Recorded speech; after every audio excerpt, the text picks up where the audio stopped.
Doctor pulse ion మార్కెట్లో కొన్ని వందల మిషన్లు ఉన్నాయి అయోనైజర్స్లోనే. దాంట్లో కొన్ని చైనా మేడ్ ఉన్నాయి, కొన్ని ఇండియన్ మేడ్ ఉన్నాయి, కొన్ని సౌత్ కొరియన్, కొన్ని జపాన్, ఇట్లా వేరియస్ కంట్రీస్ నుంచి ఉన్నాయి. బట్ మన ప్రోడక్ట్ ఎందుకంత స్పెషల్? దానికంటే ముందు మన బిజినెస్ స్ట్రాటజీ ఏందో తెలుసుకుందాం. మనం ఎవ్రీ డిస్ట్రిక్ట్కి డీలర్షిప్ ఇస్తున్నాం. ఆ ఎవ్రీ డీలర్షిప్కి సర్టన్ అమౌంట్ అనేది, అంటే ఒక 3 lakhs అమౌంట్లో మనం 2 machines ప్రొవైడ్ చేస్తున్నాం. More than 20 equipments like shirts, T shirts, visiting cards, ID cards, ఫర్దర్గా చాలా ఎక్విప్మెంట్స్ వరకు మనం ప్రొవైడ్ చేస్తున్నాం. మన మిషన్లో ప్రత్యేకత ఏందో ఇక్కడ తెలుసుకుందాం. మన మిషన్లో మొత్తం 9 రకాల వాటర్ని ప్రొడ్యూస్ చేస్తుంది. దాంట్లో ఆల్కలైన్ 1, ఆల్కలైన్ 2, ఆల్కలైన్ 3, ఆల్కలైన్ 4. ఈ 4 ఆల్కలైన్ వాటర్లు కూడా డిఫరెంట్ pH వాల్యూస్తో ఉంటాయి. అది కాకుండా నెక్స్ట్ అసిడిక్లో ఎన్ని రకాలు ఉంటాయంటే 4 types. 4లో కూడా acidic 1 5.5 pH, acidic 2 4.5 pH, acidic 3 4 pH, acidic 4 3 pH. వీటి యూజెస్ 3 pH స్టార్టింగ్ వచ్చేసి మౌత్ వాష్కి యూజ్ చేస్తాం. మన ఫర్దర్ మిషన్స్లో 2.5 నుంచి స్టార్ట్ అవుతుంది అండ్ 11.5 వరకు ఎండ్ ఉంటుంది. pH వాల్యూ 5.5 చిన్నపిల్లలకి యూజ్ అయ్యే వాటర్. అది వాళ్ళ ఎక్విప్మెంట్స్, అంటే వాళ్ళ తిన్న యూటెన్సిల్స్ కానివ్వండి, వాళ్ళ బట్టలు కానివ్వండి, అవి ఎవ్రీథింగ్ 4.5 5.5 pHతో క్లీన్స్ చేస్తారు వాళ్ళ ఐటమ్స్. అట్లా క్లీన్ చేస్తే బ్యాక్టీరియా కానీ, వైరసెస్ కానీ, ఫంగస్ కానీ వాళ్ళ ఎక్విప్మెంట్స్లో, వాళ్ళు రోజువారీ యూజ్ చేసే ఎక్విప్మెంట్స్లో ఉండవు. నెక్స్ట్ మన వాటర్ ఎందుకంత స్పెషల్ అనేది నెక్స్ట్ పాయింట్ వెళ్దాం. బయట మిషన్స్లో మీకు ఎవ్రీథింగ్ దొరుకుతుంది, బట్ యూవి, MCF ఇట్లాంటి కొన్ని స్పెషల్ ఫీచర్స్ మన మిషన్లో మాత్రమే ఉంటుంది. అసలు వాటర్ తాగడానికి ఆ వాటర్లో ప్రత్యేకత ఏముండాలి, ఆ వాటర్ ఎందుకు అంత స్పెషల్గా ఉండాలి, మనం ఎందుకు ఇంత కాస్ట్ పెట్టి ఈ మిషన్ తీసుకోవాలంటే, మనం తాగే వాటర్లో 3 types ఆఫ్ మినరల్స్ ఉండాలి. ఫస్ట్ వన్ వచ్చేసి active hydrogen, and second one వచ్చేసి ఆల్కలైనైజేషన్, థర్డ్ వన్ వచ్చేసి మైక్రో క్లస్టరింగ్. అసలు ఈ వాటర్ ఉంటేనే అది లైవ్ వాటర్ అని చెప్పేసి మనం ప్రాపర్గా చెప్తూ ఉంటాం. మన పూర్వీకులు కానీ, మన చైల్డ్హుడ్ డేస్లో కానీ మనం ఎక్కడ ఆడుకున్నా, ఏం చేస్తున్నా, బోర్ కనిపిస్తే బోర్ వాటర్ తాగేటోళ్ళం, కాలువ కనిపిస్తే కాలువ వాటర్ కనిపిస్తే అవి తాగేటోళ్ళం. మనకు వాటర్ గురించి అప్పుడు రాని ఇష్యూ ఇప్పుడు ఎందుకు వచ్చింది? Because of chronic acids. మనం తాగే బయట నీరు ఏదైతే ఉందో కంప్లీట్గా అది అసిడిక్లో ఉంటుంది. ఈవెన్ అక్కడ వరకు ఎందుకు 20 రూపీస్ పెట్టో, 30 రూపీస్ పెట్టో, 50-60 రూపీస్ పెట్టి కూడా మినరల్స్ వాటర్ బయట కొంటూ ఉంటాం. బట్ ఎప్పుడైనా ఆలోచించిర్రా ఆ వాటర్ అసిడిక్ వాటర్? మన బాడీ pH వాల్యూ వచ్చేసి 7.4, కానీ మన బాడీకి మనం ఇచ్చే వాటర్ ఎంత? 3, 4.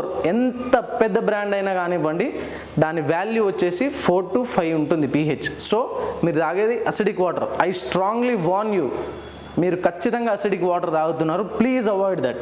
ఇంట్లో మిషన్స్ ఉంటాయి, ప్యూరిఫైర్స్ ఉంటాయి, 10,000 12,000 20,000 పెడితే ప్యూరిఫైర్స్ వచ్చేస్తాయి. దాంట్లో నుంచి ఆల్కలైన్ వాటర్ వస్తుంది కదా అని చెప్పేసి అనుకోవచ్చు. బట్ ఆ ఆల్కలైన్ వాటర్ లాంగ్ లాస్టింగ్లో మీకు ఎప్పటికీ యూజ్ అవ్వదు. ఎందుకంటే అది ఆల్కలైన్ ఎన్హాన్సర్స్ యూజ్ చేసి మరి ఆ వాటర్ తీస్తారు. బట్ మన మిషన్ అలా కాదు. మీరు తాగే వాటర్ డెడ్ వాటర్. అది ఎలా ప్రూవ్ చేస్తానంటే, మీరు తాగే దాంట్లో adjusted or improper pH value ఉంటుంది, అడ్జస్టెడ్ TDS మీటర్ ఉంటుంది. ఇఫ్ నాట్, మీ టెక్నీషియన్ ఇంటికి వచ్చినప్పుడు అడగండి దీంట్లో TDS మీటర్ ఉందా లేదా అని. ఖచ్చితంగా హీ విల్ గివ్ ఆన్సర్, దీంట్లో TDS అడ్జస్టర్ ఉంటుంది. అండ్ సెకండ్ పాయింట్ వచ్చేసి artificial minerals or no minerals. Artificial minerals అంటే ఏదన్నా ఒక సిలిండ్రికల్ క్యూబ్లో ఉన్న ఒక ప్రోడక్ట్లోకి దాంట్లోనే అల్యూమినియం, కాపర్ ఇట్లాంటి ఎక్సెట్రా ఏ మినరల్స్ కావాలో ఆ మినరల్స్ అన్నిటినీ ఆ క్యూబ్లో పెట్టేసి దాన్ని ఫిల్టర్లో అమర్చి దాని తర్వాత ఆర్టిఫిషియల్ మినరల్స్ని ఇంజెక్ట్ చేస్తారు మన బాడీలోకి. వాటర్లోకి ఇంజెక్ట్ అవుతుంది, యాజ్ యూజువల్ మన బాడీలోకి ఇంజెక్ట్ అవుతుంది. ఇప్పుడు మనం చూసిన లైవ్ వాటర్కి ఇక్కడికి తేడా, దీంట్లో హైడ్రోజన్ ఉండదు. నేను ఎక్స్పెరిమెంట్స్లో క్లియర్గా ప్రూవ్ చేస్తాను. అండ్ ఆబ్సెన్స్ ఆఫ్ ఆల్కలైన్ ఉంటుంది, బట్ అవి న్యాచురల్గా వచ్చే ఆల్కలైన్ కాదు బ్రదర్. అండ్ నెక్స్ట్ వన్ వచ్చేసి ఆబ్సెన్స్ ఆఫ్ మైక్రో క్లస్టరింగ్. అసలు వీటి గురించి A to Z కంప్లీట్గా మీకు డిస్కస్ చేస్తాను. యాక్టివ్ హైడ్రోజన్ అంటే మనం నీరు తాగే నీటిలో, నీటి బిందువుల్లో ఎలక్ట్రాన్స్ ఉంటాయి. ఆ ఎలక్ట్రాన్స్ ఎంత చిన్న సైజులో ఉంటే మన బాడీ పార్ట్స్లోకి అంత ఫాస్ట్గా అబ్జర్వ్ అవ్వగలుగుతుంది. ఫర్ ఎగ్జాంపుల్ ఈ పిక్చర్ చూసుకున్నట్లయితే ఇది మన వాటర్లో నుంచి ఉంచే ఎలక్ట్రాన్స్, ఇది మన బయట నార్మల్ మినరల్ వాటర్ 20 రూపీస్ వాటర్లో ఉండే ఎలక్ట్రాన్స్. మన బాడీ పార్ట్లోకి ఏ పార్ట్లోకి కూడా ఈ ఎలక్ట్రాన్స్ అనేవి వెళ్ళలేవు, బికాస్ దాని సైజ్ పెద్దది. ఇది ఎక్కడికైనా ఈ ఎలక్ట్రాన్ సైజ్ మన బాడీలో ఏ పార్ట్ కన్నా వెళ్ళగలుగుతుంది. యాక్టివ్ హైడ్రోజన్ వల్ల ఇంకా ఏం బెనిఫిట్స్ ఉంటాయని చెప్పేసి అంటే ఇది లైవ్ వాటర్ అంటాం, ప్రాణం ఉన్న నీరు. అండ్ ఇది డెడ్ వాటర్, చచ్చిపోయిన నీళ్ళని బతుకున్న మనం తాగుతున్నాం. బతుకున్న బాడీకి బతుకున్న ఐటమ్సే ఇవ్వాలి బ్రదర్, చనిపోయిన వాళ్ళది కాదు. అండ్ నెక్స్ట్ ఆల్కలైనైజేషన్, మనం న్యాచురల్గా ఆల్కలైనైజేషన్ ఇస్తాం. ఎందుకంటే మన ప్రోడక్ట్లో ఓవరాల్గా 9 ప్లేట్స్ ఉంటాయి. 9 plates titanium and platinum plates. అవి వాటి ద్వారా త్రూ ఫ్లో అయ్యి వాటర్ బయటికి రావడం వల్ల న్యాచురల్గా వస్తుంది. ఎలక్ట్రోలైసిస్ ప్రాసెస్ అని అంటాం దాన్ని. ఇక్కడ artificial alkaline. And micro clustering మీకు చెప్పాను, మోర్ దెన్ 170 క్రోనిక్ డిసీజెస్ని మైక్రో క్లస్టరింగ్ ద్వారా క్యూర్ చేయొచ్చు. ఎట్లా అని చెప్పేసి అడిగారు అనుకో, దానికి కూడా నా దగ్గర ఆన్సర్ ఉంది. American anti cancer institute, WHO, world health organisation, ఇట్లాంటి పెద్ద పెద్ద సంస్థలు, వాళ్ళ లాంటి వాళ్ళే కాకుండా doctor Otto Heinrich 3 times Nobel winner, వాళ్ళు కూడా రీసెర్చ్ చేసి మైక్రో క్లస్టరింగ్ వాటర్లో ఖచ్చితంగా ఉండాలి. కణాలు ఎంత చిన్నగా ఉంటే అంత తొందరగా మన బాడీలోకి అబ్జర్వ్ అయ్యి ఆ వాటర్ నుంచి మనకు బెనిఫిట్స్ వస్తాయి. మలబద్ధకం, కాళ్ళు చేతులు లాగడం, తల తిరగడం, డిజీనెస్, ఇలాంటి 170 డిసీజ్ని కేవలం వాటర్ వల్ల క్యూర్ చేస్తుంది అంటే మీరు నమ్మగలరా?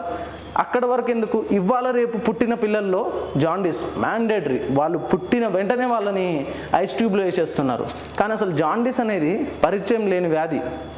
అది చిన్న పిల్లల నుంచే స్టార్ట్ అవుతుంది, న్యూ బోర్న్ ఆర్ ఇన్ఫాంట్స్ నుంచి స్టార్ట్ అవుతుంది. అండ్ ఇక్కడ వచ్చేసి ఆబ్సెన్స్ ఆఫ్ మైక్రో క్లస్టరింగ్, దీనివల్ల ఏం బెనిఫిట్ ఉంటుంది అని చెప్పేసి పాయింట్ మాట్లాడుకున్నట్టయితే, ఇక్కడ ఆబ్సెన్స్ ఆఫ్ మైక్రో క్లస్టరింగ్ ఉన్నప్పుడు ఈ వాటర్ తాగిన ఆ వాటర్ మీరు ఎలా తాగుతారో, ఇన్పుట్ ఎలా ఇస్తారో అదేవిధంగా అవుట్పుట్ కూడా పోతుంది. సో ఆ వాటర్ని తాగుతూ మన బాడీకి యూజ్ లేని వాటర్ అవసరమా? దీన్నే మనం లైవ్ ఎక్స్పెరిమెంట్స్లో ఎవ్రీథింగ్ చేసి చూపిస్తాం.